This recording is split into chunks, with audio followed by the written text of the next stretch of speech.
आदरणीय देशाचे नेते शरद पवार साहेब,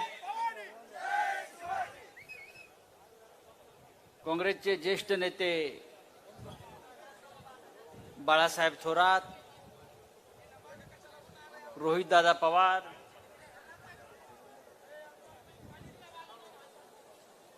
खासदार निलेश लंके, या भागातले आपणा सगळ्यांचे लाडके असे तरुण नेते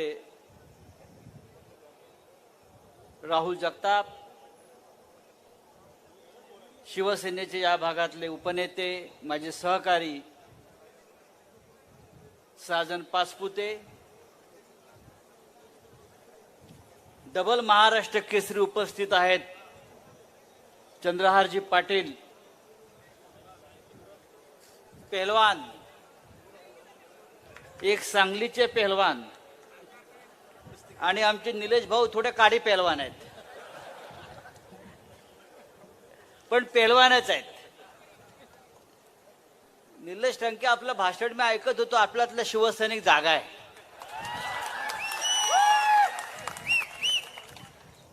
काय की पाणी नाही मिळालं तर कॅनल फोडीन माझ्या भागातून जातो, हे शिवसैनिकच बोलू शकतो. हे दुसरं कोणी बोलणार नाही. तोडीन, फोडीन, ब्लास्ट करीन, कॉलर पकडीन. त्यांचा धमन्यामध्ये जे भगवं रक्त आहे, जो विचार आहे, तो आजही कायम आहे. आणि म्हणून मला खात्री आहे की असाच माणूस इकडल्या प्रश्नांसाठी, इकडल्या प्रश्नांची सोडवणूक करण्यासाठी दिल्लीच्या पार्लमेंटला गेला पाहिजे. ही सभा भर उन्हामध्ये होते. 1 वाजून गेलाय, तप्त ऊन आहे, वरून सूर्य आग ओकतोय आणि आपण अजूनही वक्त्यांना बोला बोला बोला बोला सांगताय. याचा अर्थ असा आहे की श्रीगोंद्याची जनता जी आहे ही अत्यंत जागरूक आहे आणि अत्यंत सावधपणे मतदान करणारी आहे. मी गेले काही दिवस या भागाकडे पाहतोय, माहिती घेतोय. ज्या क्षणी निलेश लंके यांचं नाव जाहीर झालं लोकसभेचे उमेदवार म्हणून, तेव्हा आम्ही निर्णय देऊन टाकला. राष्ट्रवादी काँग्रेसचा एक खासदार दिल्लीला गेला. महाराष्ट्रामध्ये ज्या मोजक्या जागा आहेत जिथे प्रचार करायची खरे म्हणजे गरजच नाही आपल्याला, महाविकास आघाडीला फार, त्यातली ही निलेश लंकेंची जागा आहे. निलेश लंकेंना आम्ही आज ओळखत नाही, राष्ट्रवादी काँग्रेस आज ओळखते. पवार साहेब, थोरात साहेब हे आमचे तालुका प्रमुख होते. हे आमचे अत्यंत कडवट शिवसैनिक आज ते महाविकास आघाडीमध्ये आहेत असं मानतो. आणि आमचे सगळी शिवसेना जी आहे ती त्यांच्या पाठीशी ठामपणे उभी आहे. माझा एक फोन श्रीगोंद्यामध्ये असतो रोज. विचारा साजन पाचपुत यांना, साजन काय चाललंय लंक्यांचं. साजन म्हणतात काय काळजी करू नका, श्रीगोंद्यामध्ये 50च्या पुढे लीड आहेच कमीत कमी. हे मी यासाठी सांगतोय. मगाशी रोहित पवार, आपण इंग्लिशमध्ये भाषण केलं थोडंसं. खासदाराला इंग्लिश आलंच पाहिजे असं काय नाही, खूप लोकांना इंग्लिश येतं. पण पार्लमेंटला किती लोक तोंड उघडतात जनतेच्या प्रश्नावर, पाण्याच्या प्रश्नावर, कांद्याच्या प्रश्नावर, शेतीच्या प्रश्नावर, दुधाच्या प्रश्नावर. हे जे तुमचे खासदार आहेत, 5 वर्षामध्ये त्यांनी या भागातला एक तरी प्रश्न संसदेमध्ये विचारलाय का, तोंड उघडलंय का? याचा रेकॉर्ड पार्लमेंटला मिळतो, तो आपण पाहायला पाहिजे. कधी नाही. यांचं आयुष्य ऐशारामीत गेलेलं आहे. आम्ही तिकडे पाहतो ना त्यांना, पण आता चालणार नाही. या देशामध्ये, या महाराष्ट्रामध्ये एक परिवर्तनाची लाट मला आलेली दिसते आहे. आणि त्या लाटेचे तडाखे या जिल्ह्यामध्ये सुद्धा बसत आहेत. निलेश लंके हा आपल्यातला माणूस आहे. आणि जर आपले प्रश्न मांडायचे असतील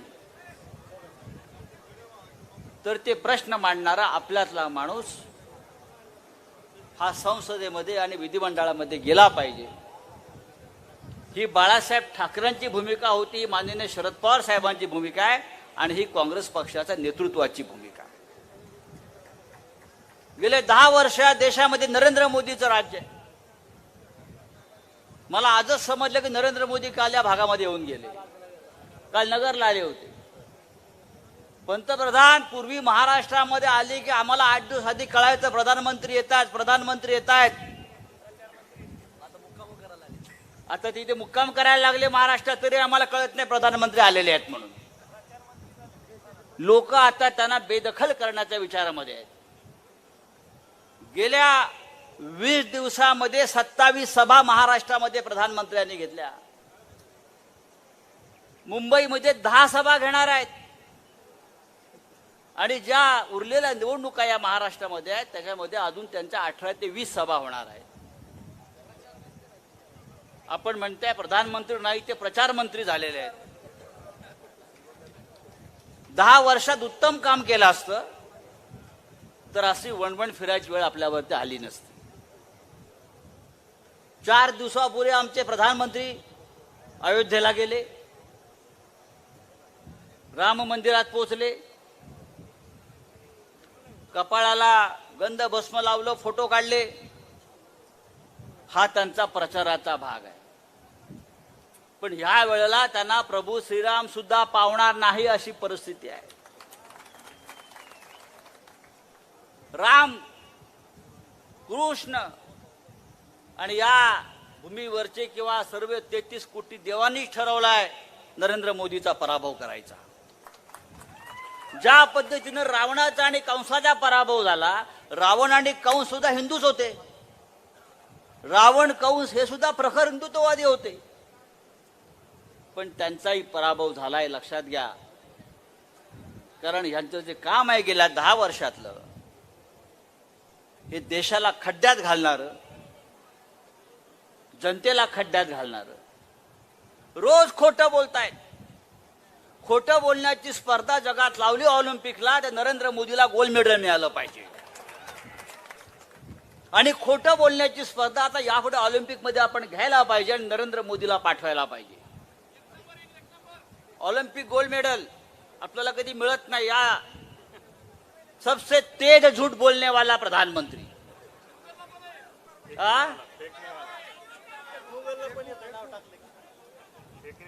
फेंकने वाला, लंबी लंबी फेंकता है, इतनी लंबी फेंकता है, इतना फास्ट, ये अमेरिका को भी नहीं आएगा ना रशिया को जमेगा. या देशामध्ये हुकुमशाही पद्धतीनं राज्य करण्याची त्यांची इच्छा आहे आणि हुकुमशाही सुरू झालेली आहे. आपण नेहमी सभेत सांगतो, पवार साहेब सुद्धा सांगतात, नरेंद्र मोदीला रशियाच्या पद्धतीनं, पुतीन ज्या पद्धतीनं राज्य करतोय त्या पद्धतीने त्या देशामध्ये राज्य करायचं आहे. लोकशाहीच्या नावाखाली हुकुमशाही आणायची आहे. विरोधकांना तुरुंगात डांबायचं आहे. खोटे गुन्हे दाखल करायचे आहेत. रशियात निवडणूक कशी होते माहिती आहे ना आपल्याला. पुतीन राष्ट्राचा प्रमुख आहे, राष्ट्राध्यक्ष म्हणून निवडून आला. रशियात निवडणूक होते, पण पुतीनच्या समोर कोणीही विरोधक उमेदवार नसतो. एकटा पुतीन. लोकांनी जायचं आणि पुतीनला मत द्यायचं.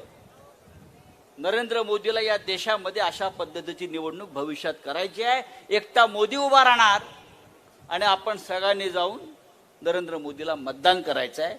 अशा प्रकारची लोकशाही आणि हुकुमशाही या देशात मोदीला आणायची आहे आणि या हुकुमशाही विरुद्ध या देशामध्ये लढाई चालू आहे.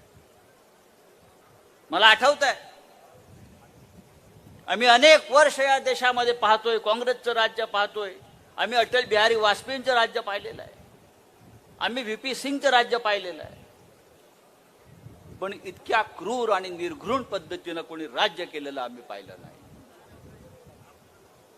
हे राधाकृष्ण विखे पाटील तुमचे पालकमंत्री, आतापर्यंत त्यांनी किती पक्ष बदलले. ते शिवसेनेमध्ये सुद्धा होते, ते काँग्रेसमध्ये होते, हे चिरंजीव राष्ट्रवादीमध्ये जायच्या तयारीत मागच्या वेळेला होते. आता त्यांना आपल्याला घरी पाठवायचं आहे आणि कायमचं घरी बसवायचं आहे.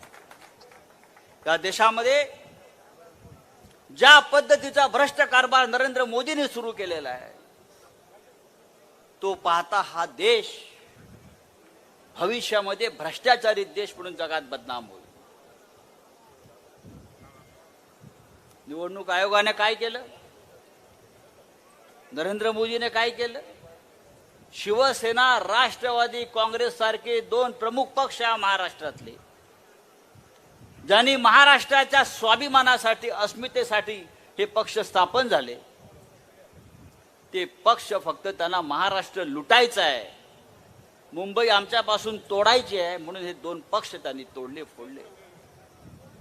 आश्चर्य बघा, शरद पवार या पक्षाचे अध्यक्ष आहेत,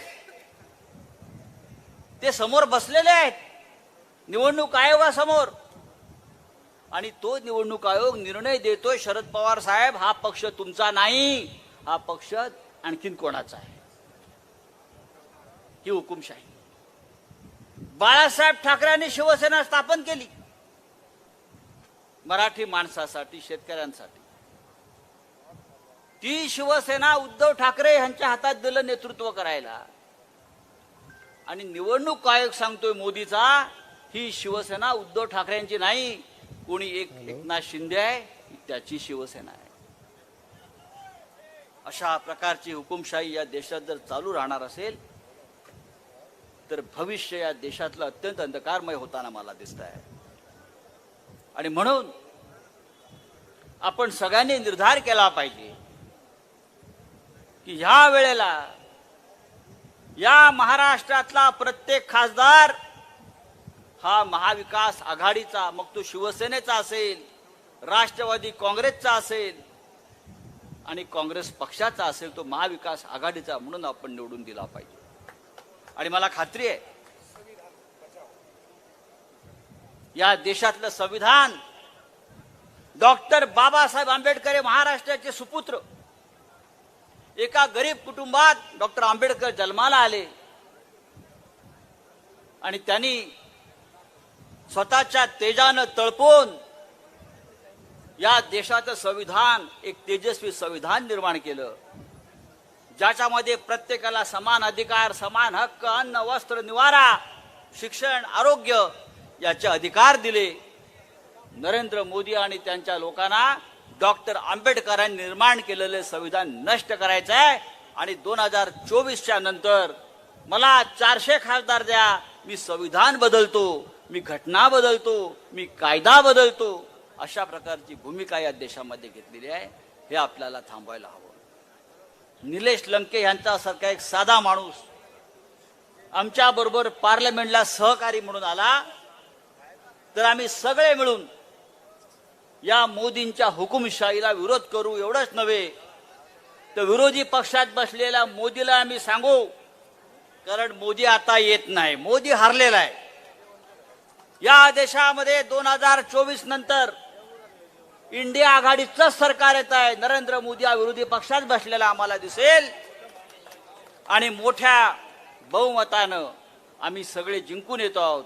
सरकार इंडिया आघाडीचं येत आहे, कोणाला शंका असण्याचं कारण नाही. महाराष्ट्रामध्ये महाविकास आघाडी आणि देशामध्ये इंडिया आघाडी असं सरकार 100% येत आहे आणि त्या प्रवाहामध्ये निलेश लंके हे सुद्धा प्रचंड बहुमतानं आपण दिल्लीला निवडून पाठवाल याची मला खात्री आहे. फार वेळ झालेला आहे, अजून पवार साहेब, थोरात साहेब बोलणार आहेत. मी फार आता लांबवत नाही, तूर्त आपली रजा घेतो. जय हिंद, जय महाराष्ट्र.